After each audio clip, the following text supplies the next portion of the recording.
Hi, y'all. Welcome back to Hold On, I'm Calling My Mom podcast. Hi, all. That is the lovely Barb, and you were joining Barb and Paul, myself, for another episode. And we appreciate, as always, you guys tuning in and just caring to listen to us and what type of bullshit we're getting into. And God knows what's on the agenda this week, I should say. Always something. First I'm in very line, flustered today.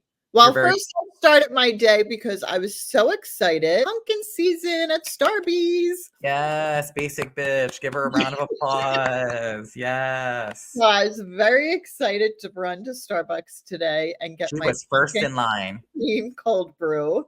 Love that for I you. got that. I wanted the pumpkin cream muffin, and she said, "I'm sorry, we ran out first thing at 8 o'clock this morning." Oh, so you weren't the first one.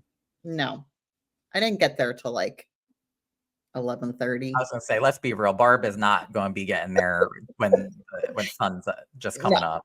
I'm not working today, so that's not happening. On my work days, I'm there 6 o'clock. She's sleeping in. Yeah.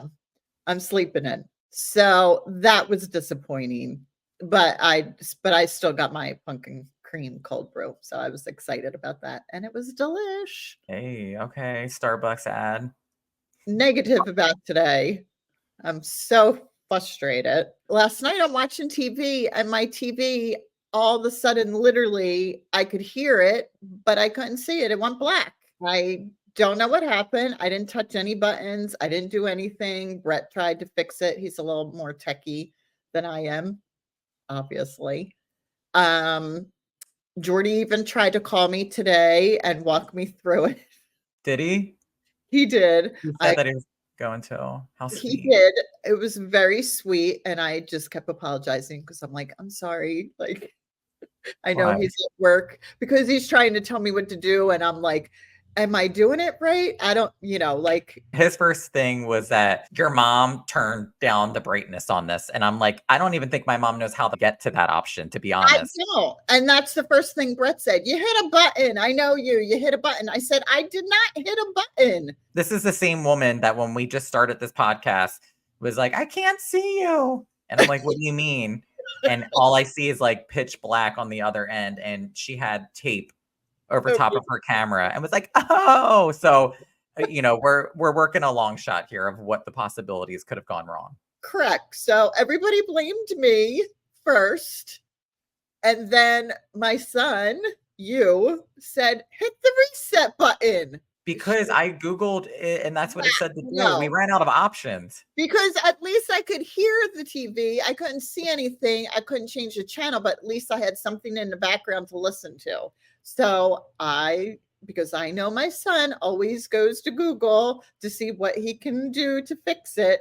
So I listened to him and I hit the reset button. Yeah.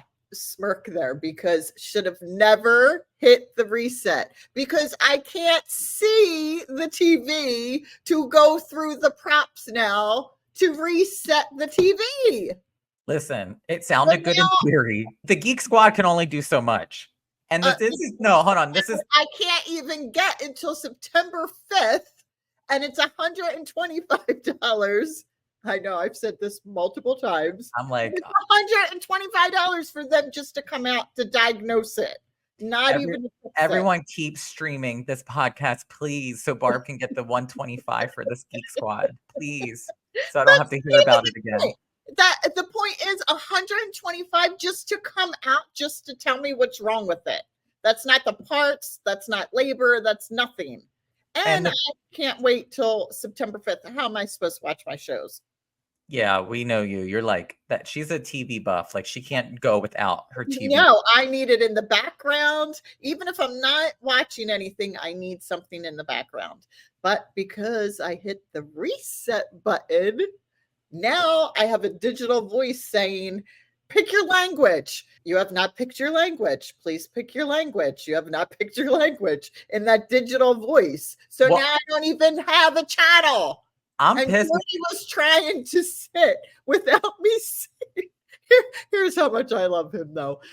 He was sitting there telling me how many clicks to do it on my remote because he had a picture of the keyboard in front of him. So he would be like, go up 2, go to the left 3.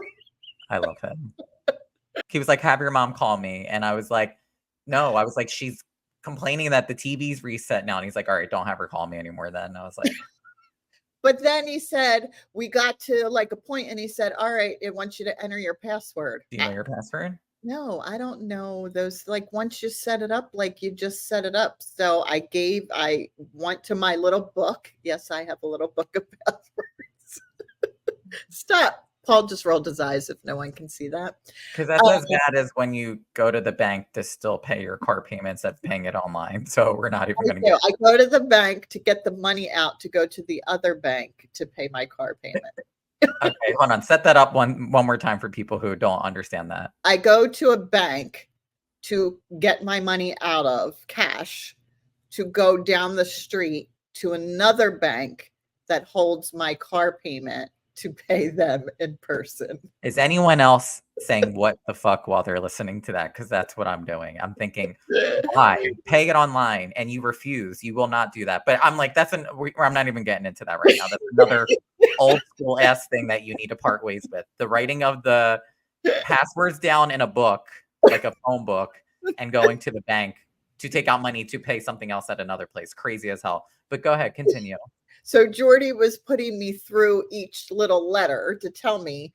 And then at the end of what the password I thought was, I said, oh, should I be clicking OK after every letter when I put the password in? And he said, yes. So that means all the letters prior to after I asked that question were not. Paulie brought me the TV. I did. During COVID. It was only 2 years ago. It was 2022. Okay, that's not COVID. It was like right coming out of COVID. It was like saying that. It was only 2 years shoulders. It was because of my shoulder issues and I was like home. No, girl, it's because I had some money and I wanted to buy you a TV for your birthday. Yeah. I just bought you a TV because the TV that you had, I felt like it needed an upgrade and I got you that TV. But joke's on me, isn't it? So you have beef with Geek Squad and Roku TCL or whatever we're calling this. I have beef with Kaiser right now. Oh, Kaiser. Good old Kaiser. Because I don't understand Kaiser. That is a West Coast thing because here, that would never even happen. I'm so over the blatant disrespect that their call center really demonstrates every time I speak to them. Mind you, I'm not calling about a checkup. It's something like a psychiatry appointment. It's something a little bit more of substance, if you will. So you would think they wouldn't want to like push and prod and poke a little bit. So, they tell me they're going to give me a call from a timed window. They did not give me the call from the timed window. Well, I had a moment to spare. So guess what? I'm shaving, trimming my ass. So I'm busting down on the floor in front of the mirror, having a little me time and doing my thing. Who wants to put money on it that my next thing is going to be? Guess what? While I'm sprawled over in front of the mirror, guess who called and guess who missed the call? So guess what? They leave a message and they say, call us back at this number. Mind you, I got one hairy ass cheek and one shaven ass cheek at this point. So now I'm just like mad that I got to stop what I'm doing, that I missed this call that they called after the time that they told me. So I call, please enter your Kaiser. I'm like, you just called me. So now I got to enter it in. So then I enter it in. You're just going back to the call center. I'm literally rerouted back to what I called now at this point. When they call, you get your one shot and that's it. I missed my one shot. So then as I'm calling, I get redirected and the girl goes, oh, this isn't the psychiatry department to schedule appointments. This is just the psychiatry department. You need to be rerouted. I'm like, okay. So I'm trying to work on, it's not her. I get it. And then I get routed to another woman. Then now she's asking me after the robot. And this woman asked me for my Kaiser ID number. This girl now, this is the third time I've given my Kaiser ID number at this point. She then tells me that they can't see me until January. What? Yeah, January. Really? So then I go, wow, well, that's like 6 months away. And she goes, actually, it's 5. Oh, girl. You're asking for it, in my opinion. You want to fight. You want to go like toe to toe if you talk like that on the phone. So what did I do? I bit my tongue, but then I said, "Wow, you must have been really great at math in school, weren't you?" Because I could not help myself, and she just I had to. Ah, that's a good one. And then I don't That know if was she so funny. appreciated it that much, but, I didn't either. But I have such an issue with just the lack of I miss, like, the old hometown. You You just call. call, the office answers, you make the appointment, you show up. Yeah. Yeah, that it's Can not like that. connect that damn phone that you always use as a prop to a goddamn, doctor's office for me so I can talk to them directly at this point because I it's wish getting I tough. could. I just never heard of anything like that. It just feels so impersonal and Yeah, dismissive, and yeah. I think when you're talking to somebody, like, especially a psychiatrist, you wanna be able to, like, say, "Hey, I need to talk to," you want I don't know, it feels a little bit more personal than saying, "I'm just coming in and getting, like, a annual Well, thank checkup." God you're not in a crisis. Jesus. Yeah, you would Yeah. think. Well, speaking of psychiatrists, we have an amazing guest on today who I think he has a great personality, great insight. Just feels like he's could just come on in. He's one of the members of the Hold On, I'm Calling My Mom podcast fam. He just fits right in. I thought he would be the perfect person to talk about. We always talk about how like our boundaries are skewed and what do boundaries look like when you get older? How much is oversharing? How much is too much TMI? How much is not enough? And I would love to hear like his take on, you know, type of patients that he sees and, what his thought process is on all that. And a topic that me and you have always laughed about, and including Brett, like parents kissing Oh, children on the lips. I don't know how to feel about it. And I just saw something recently that triggered this in me where there was a social media outrage over it was a pregnancy reveal and the dad kissed the daughter on the lips. Half of the comments were chewing them up, saying it was odd. Half of them were saying how beautiful it was. What a special moment. It was a sign of love. didn't a housewife or something do that to somebody too? A woman I- did it to their son. Oh, it was a football player. It was a college football player. Something happened, and the mom came running down onto the field, and he picked her up, kind of, and she wrapped her legs, and yes, yes, Yeah.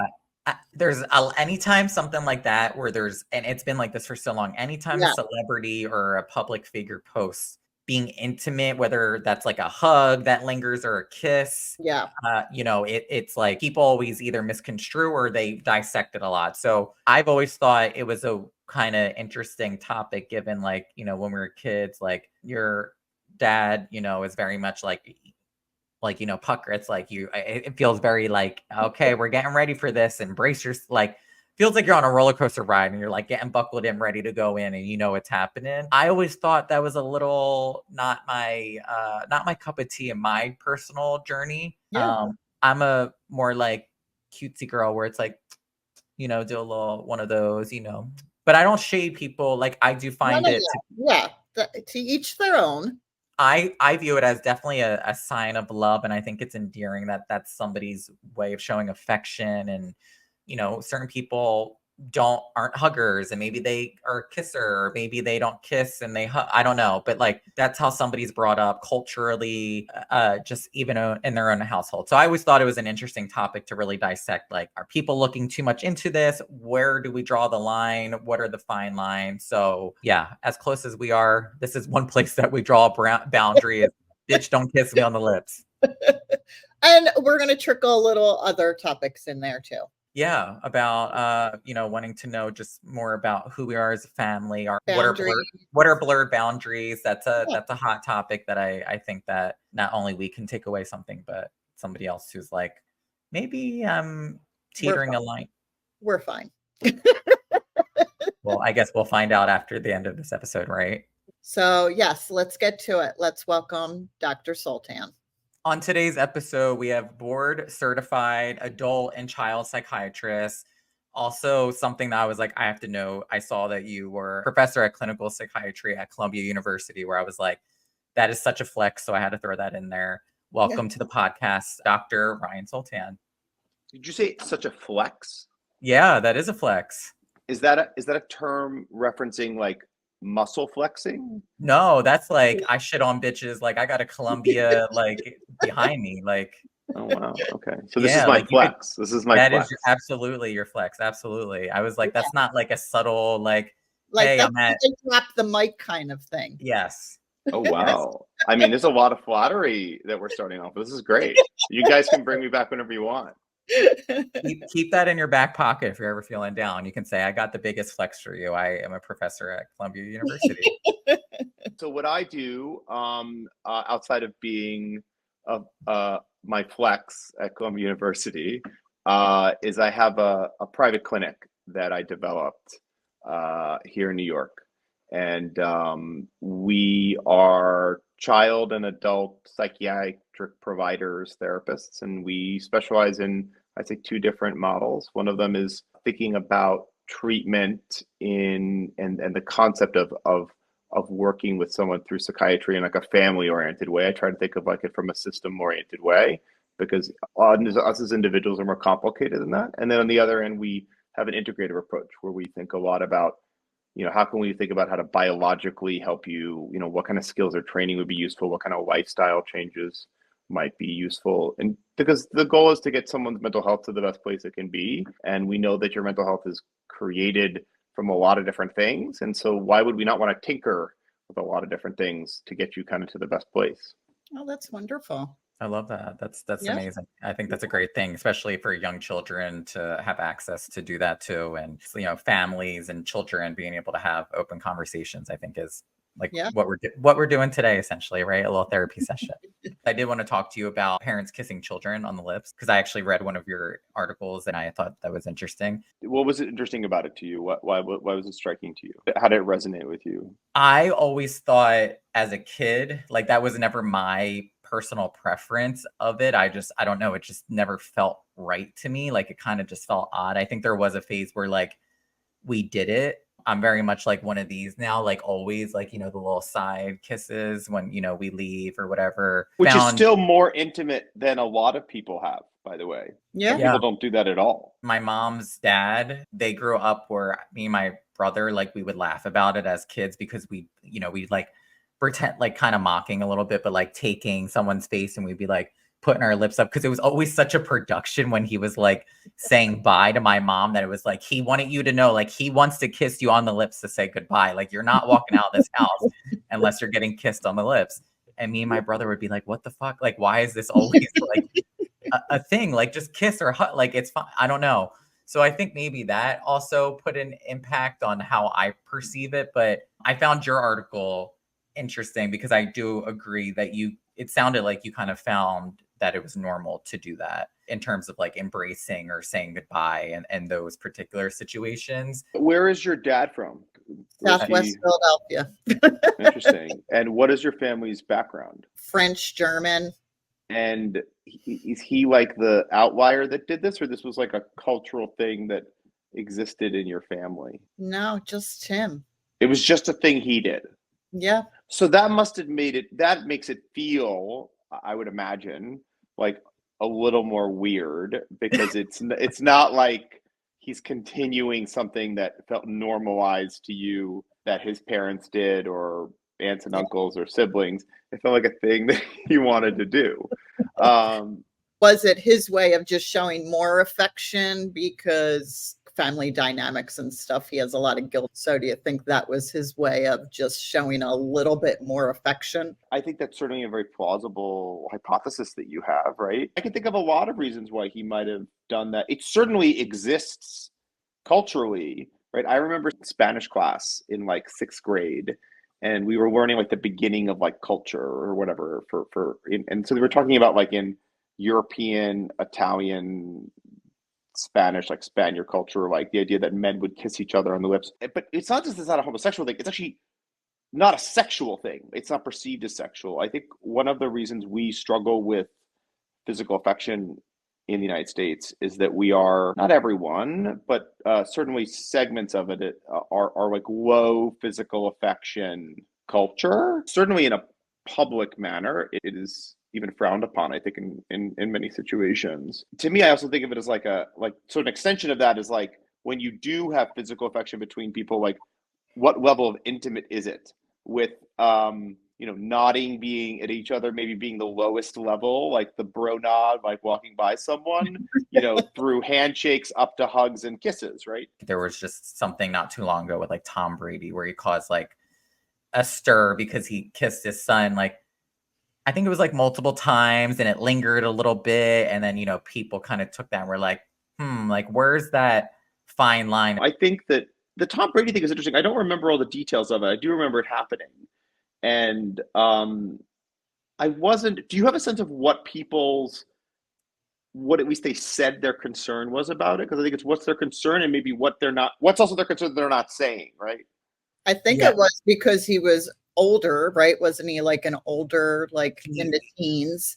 And then it lingered and he did it like multiple times. Wasn't that the issue? Yeah, I don't think he was quite a teenager. I would say like maybe 10 or under, but he was like a child, and it felt like it just wasn't one of those little like pecks. It was like, maybe felt like it did linger a little bit. That's always been that's right. There was a duration to it that I remember thinking, I'm not sure what that's about, but I remember there was a duration issue that people felt like it wasn't like a peck, like yes.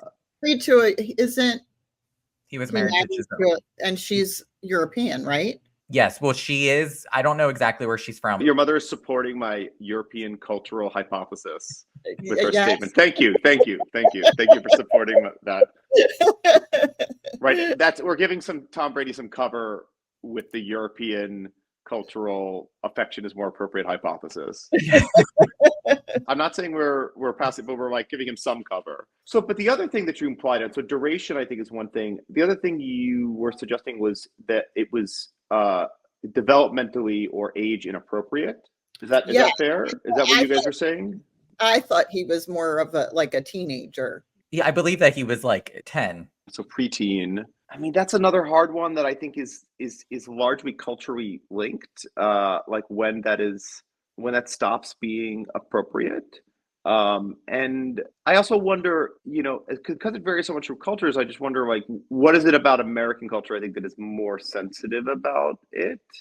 Because I definitely think we are more sensitive about it. If someone hugs you, most of the time you embrace a hug, correct? If it's from a family member or somebody but like kissing can come across feeling more intimate. So I guess I would ask, in your expertise, where's that line of that intimacy? Well, you're discussing boundaries, right? And like appropriateness of boundaries. I'll give you an example of a way we might talk about it. When kids are still co-sleeping with their parents after a certain age, I would say that American child family psychiatry would feel it's appropriate to intervene. And I would say their justification in their mind would be that the child needs to be working on further development of their own identity and separation from their adult as an own individual and tolerating the experience of sleeping in a non-communal setting, and that they would say that's the reason we would push for it, because it's causing a developmental stagnation for the child. Ironically, lots of cultures do not think that is weird and never think it's weird at any age. So going back to kissing, I mean, I'm not that worried about it. If that's what you're, on my list of things to be worried about, like it would be a very low concern. What are the reasons that you become uncomfortable with it? I mean, let's just say the things that like everyone's thinking. Like people are concerned that it is a marker of some larger inappropriate behavior going on. Right. Is that fair? I mean, is that just in my head? Someone back up here. Like, I feel like that's fair. Like people dissect it into something else it's. Yeah. But there are studies that I saw in that article that, you spoke in. They were like trying to approach it in a different way, where it was a different opinion, where it says doing that at an early age can cause harm or like, skew the way that a child interprets things, and it can make them not understand boundaries or something like that. I don't know. Do you think that would be factual? Or in other articles, it was saying how it's great for like self-esteem and security, comfort, oxytocin. You know how much oxytocin you're getting from that? I agree that there's a way that you could interpret it as problems with boundaries. I understand how one might come to that, but I think that is also influenced by what is culturally appropriate around boundaries. And in an American society, I'm going to very broadly talk about all of us. I mean, I think it's generally unusual for that to be happening past a certain age. It feels like it's unusual. So does that mean that it could have a ripple effect that affects this theoretical child's hypothetical future situation of their boundaries being a little problematic in other ways? Yeah, maybe, but that's not, when people have like boundaries around things, like it's usually something much more substantial than that disrupts someone's ability at a like global level to think about the appropriateness of what is appropriate and what's not. Whereas this is sort of like a more isolated thing that might fall under the larger area of what is appropriate physical touch with people, with others, and with the different types of relationships. I think an important distinction of it is we say this is platonic, non-sexual touch. And I think as long as we can say that, it feels more sort of appropriate to me. To me, that's the thing that no one is sort of thinking about. Yeah. The second thought I just going with this Tom Brady, because I'm telling you the thought that I had, or maybe someone gave me this thought. I love that you're still like you're still. Well, because I was waiting to come back to it. I was like, let's see where we go with this. I have just one other thought on it. I thought the thing that people were upset about was that, and maybe this is completely wrong, they felt that the kid was being forced or manipulated into doing it to something they may not want to do, his power dynamic because he's their dad and the kid, and that they thought that was inappropriate. To him, he's not Tom Brady, he's his dad.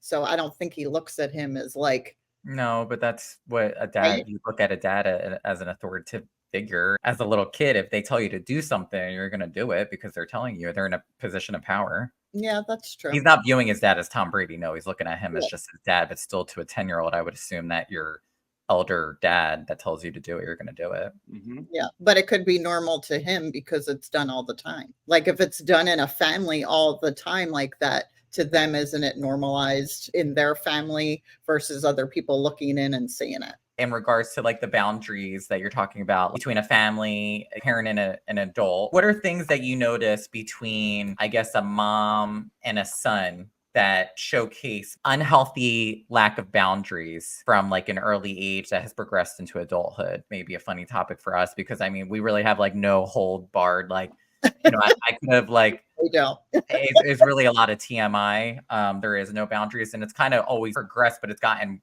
I would say, worse. I mean, I don't look at it worse, but like, where do you think something like that could stem from? I have two minds about this. So one mind would be what are the ways that I try to encourage parents when they're like, so people often come to us and, one of the things we do a lot in child psychiatry is, like people are always like, oh, like spend therapy weekly with my kid. I'm like, yeah, I'll do that. But actually, you know what I need to do? I need to talk to you because you're with your child all the time. And can I please help you think about like some ways to like up your parenting game a little bit? So, one of them is often like helping parents that are not feeling confident, like figure out how to be the secure, confident figure that a child needs, maintaining that and trying to always, as much as possible, as long as possible, ideally, maintain a dynamic where you feel like you're helping that kid grow and mature into someone. You are sort of like a guiding caretaker for them.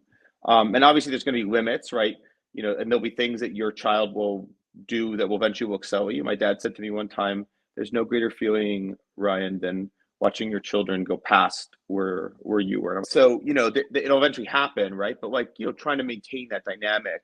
But on the other hand, there are parents that end up having, I would say, less hierarchical relationships with their children, often even, especially if they're earlier children, right? Well, that may not fit the mold of what I'm describing as sort of the ideal. Many of them figure out how to make it work, and it produces a different dynamic and a different individual. But I don't know that individual that it's necessarily flawed. I do find that those families often show up to me later. Now we're having trouble disentangling some of what's happened, and each of them having their own identity, and that's creating conflict. That I'd say is sometimes the problem that occurs, or that someone ends up, if you end up with sort of a messier peer-like relationship between a parent and a child, it can sometimes be hard. I'm making a wide generalization here, but for each of them to get to a point where there's a little more separation and they can each have their own identities. Yeah, I mean, I think for ours, like the creating, that blurred line of boundaries, I mean, it started as like, if my mom called me and I didn't answer, and I'm like, she's like, why didn't you answer? And I'm like, oh, I was having sex. Like, what other kid would say that to their parent and be like, hey, that's the fact. That's what was happening. Does she want to hear that? I don't know if I gave her a choice. Yeah, right. Would you prefer that he not lied to you, but gave a less detailed answer, maybe? To me, like, it just, I don't even think about it. I'm like, oh, okay, and then I'll just go on with the conversation. Like, I don't think that I Look, maybe get you think of offended. your 30-something-year-old son as a man, and as a 30-something-year-old man, he has a sexual identity. Yeah, I mean, he's in a relationship, like, and to me also, I think, oh, that's so healthy. Oh, good for them, you know? She's giving me a pat on the back from afar. Yeah, That's like, really okay, supportive. great, you know? I don't get like, oh my goodness, like that kind of reaction. That is literally the reaction my mother would have if I ever said something like that to her. The shock value of it, obviously, but I mean, it But kind is of it does. funny? Is it a funny shock value for the two of you, or just for someone listening? No, I did this before even this was like a thing. That's why I'm like, I've done this my whole life. Like, I'd be like, Yeah, oh my God, like, you won't believe what just happened. I was at this party, I showed up, some things started this was happening, someone was inside. Like, there's no like, And I'm sure your mother felt really good that she knew what was going on. Like, I have another friend whose mother, that if he said that, she would literally, like, denial at the most literal sense. Like, nothing was said, it never happened. Like, I mean, I've watched it, and I'm like, wow, this is like impressive level denial she's engaging in. Like, this really just did not happen. But I think that like there's two positives that has always come out and from this in my head is that my mom has always been an open-minded person, but she was not so like, was definitely given like old maid and housewife vibes, like a lady never talks about, like that type of stuff. And it's like, she's out there and she's kind of become more comfortable in her own without holding back. And I appreciate that. Two, I think that it also not only has helped her be more open with that type of stuff, it's definitely created a dynamic and dialogue in our relationship where I don't feel ever like stuck where I can't like call her to something. I remember when I was a kid and like, kids, my friends, they would be like, we're going to sneak out. We're going to like do this. We're going to do. And I'd be like, okay. So I literally would go upstairs, wake my mom up and be like, hey, I'm letting you know we're sneaking out. We're going to this girl's Oh my house. God, that's adorable. So I'm like, I kind of always have been like this, like I just don't know any better. Like I've always So your mom fostered an environment where she made you feel comfortable being honest with you. I mean, that sounds like your mom did an A+ job on that. thank you. Thank Aw, you. she's Yeah, happy to hear. I try to do that with both my sons. Like, I just always wanted to have a very open relationship, that it wasn't that no matter what, they could come to me for anything. Like, they wouldn't have to feel like they Yeah, had. you really don't. That's a good plan, right? Like, you Yeah, really want it's not a good situation to be in where someone that you love and care about very much, that you would want to help, does not feel comfortable coming to you, right? That yeah. doesn't sound like a very good situation. No, No, like Paul's friends or even my other son's friends would come to me and open up a little bit Oh, more. cool mom, cool mom. Yeah, but I wouldn't feel cool mom. I would just feel kind of like, oh, that's so sad that they can't go to their own parent. I wouldn't be like, give them cool advice. I would give them like real advice, you know? Would Yeah. you ever try to redirect them to their parent? Yes. Yeah, definitely. Yeah, I would never want, because that's what I would always feel like, oh, I don't want my kid being that kid to go to another parent. Oh, that's super giving of you, right? Like, you're not only trying to help them, you're trying to help them build a better relationship with their parent. That's great. like when I'm home back in New Jersey, my girlfriends were like all come over and we all talk. They're like, Barb, let me tell you about this guy. He did XYZ, and it's like Or kind what of you do, or how do you get to this point in your life, and especially with them all getting into their 30s now. Life becomes real when you hit your 30s, I feel. I literally just left my 30s, so Oh, congrats. I mean, it's changing some of my focuses. I feel like when you hit your 30s, something just clicks and you kind of look at life differently, your perspective differently of yourself. Yeah, I don't know what it is, but It's funny. People talk about how age is just a number, doesn't mean anything. And I understand what they're trying to communicate with that around like people of different ages being able to do different things or interact with others. I think that's true.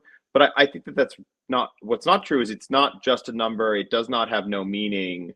It has significance, right? Like, and you know, when you think about life, and people have written about this, like the sort of like stages of life and what you're doing and at different points. I think that the decade markers are these nice built-in opportunities that math has given us to like say, okay, like this is like a new chapter. Like what do I want my 40s to feel? What are things that are important to me for my 40s? What are things that are important for your 30s? What are things that are important for your 50s? 50s is a real one.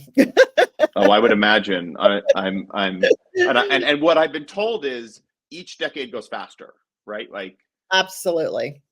Which is weird because time is like a subjective. I mean, you know. I just corrected my son today. He said something like, "You're almost 60," and I said, "Hey, I'm just 54." He said, "Mom, you're not even 54. You're 56." And I was like, "Stop it."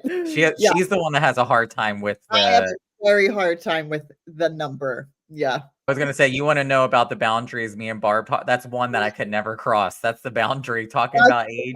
There are some boundaries. There are some boundaries. There are some boundaries. The age is the boundary. Yes. Well, whatever it is, you look too young. And I actually thought this when I joined this. I thought this was a character that each of you were playing because you look too young to be his mother.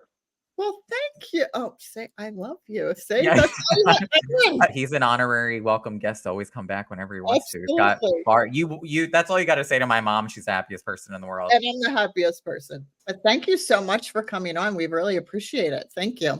My pleasure. You won Barb's heart over. I was like, with the age in common, I'm like, she'll be, that's her biggest flex is now talking about saying that she was told that she didn't look like she was my mom. So she's like, I've got this. I'm using this for the next month. That's right. I'm clipping that part and I'm just going to have it on repeat. That's going to be, that'll be your reel on your Instagram. It was really fun chatting with you guys. Nice to meet you. All right, yes, likewise. I had to button this up because I felt like I was going to start off giving Dr. Sultan a little too much cleavage at first. Was it given too much? No, I didn't even notice. Felt like I needed to be like a modest gal. You know, we're talking about like serious things about like mental health and boundaries. Well, thank you everybody for listening to today's episode. As always, please like, share, subscribe to the podcast, subscribe to us on YouTube, subscribe to us on Apple and Spotify, leave a review. This sounds like a broken record, but we're going to keep on pushing anyway. Please email us topics. We want to hear what you guys want to talk about. So please email us at Hold On, I'm Calling My Mom podcast @gmail.com. Follow us at Instagram at Hold On, I'm Calling My Mom. Also our TikTok, Hold On, I'm Calling My Mom. And follow us on Facebook. Guess what? Hold On, I'm Calling My Mom. So there we are. Very easy for everybody. That's our brand identity. We love that here. Brand. Yep. Well, until next week, everybody. Thank you for joining us. And Barb. I gotta go. Bye. Is that what it was? Or I'm hanging up now? Yo, you have one job. Your one job is to set up the ending of this podcast, and you act every week like it's a new thing that you've never done. I know. It's eat up for us, Barb. I gotta go. Oh, I'm hanging up now. Bye. Call you later. Call you later. Bye, everyone. Bye. All right, I'm sweating. Love you. Could you hear the air the whole time? I had to turn the air on. With my armpit. Oh, bye, girl. Let's put that on it. Ew. Why are you sweating like that? Oh my God. Why are you sweating like that? What happened? Why is going on? Sweating like that? I don't know. Is this an issue? I have to get this dry clean. I can't wash this. I gotta take it off now and like let it sit out to air. Oh my, not having it hang out the windows. No. No, but put it on a chair. What is this? Is this genetic? I'm not sweating. I don't sweat like that, girl. Lift your armpit up and let's see. I don't sweat like that. Damn. I don't sweat like that. We should look into, should I get A boat I like mean, Botox. at 9:30 at night, I'm doing some of these things, but Yeah, I was like, don't try to come for me. Like, you don't sit there and have like a hot flash moment. yes, Menopausal at mama. 9:30 at night, I'm doing this, and the ceiling fan's going on. All right, love you. Do you have any tips for me? Oh my God. Remember when I was younger and I sweat so bad, like the deodorant, it like stains like a white shirt or something. And I remember I had like this Armani Exchange shirt and I was like, oh my God, this shirt is cute and I don't want it to like get ruined. Yeah. So I remember we went into the bathroom together and you used your pads to put Oh, under yeah. my armpits. So I clearly have been dealing with this for quite some time. So I should probably I was look like, into it. these because you were getting so upset because you were ruining your favorite shirt. It was a cute V-neck. That's how dated Yeah. it is. V-neck Armani Exchange shirt. Try these. And I think through the night, like that, I was out at this event. I was like, I can't wear these because I was so sweaty that the freaking pads were sliding off. And then I end up walking away and there's a pad on the floor. And I'm like, oh, that's not my, whose is that? Oh, I could totally picture you doing Whose that. is that? That's not my, Oh, oh my look, God. someone look. Holy, oh. Oh, that's hilarious. So maybe we need to look into some type of, maybe we should launch a product. A product? Yeah. That's Once we get down the hold on, I'm calling my mom podcast. Let's get the merch out first. Yeah. Should the hold on, I'm calling my mom podcast merch be pads for people who sweat? Do we do that? There's no even correlation of that. No. If there's somebody here listening, please let me know personally that you have a problem like this because this is outrageous and I can't even lift this up again. I can't with you. I can't. All right, I'm hanging up now. Okay. Bye.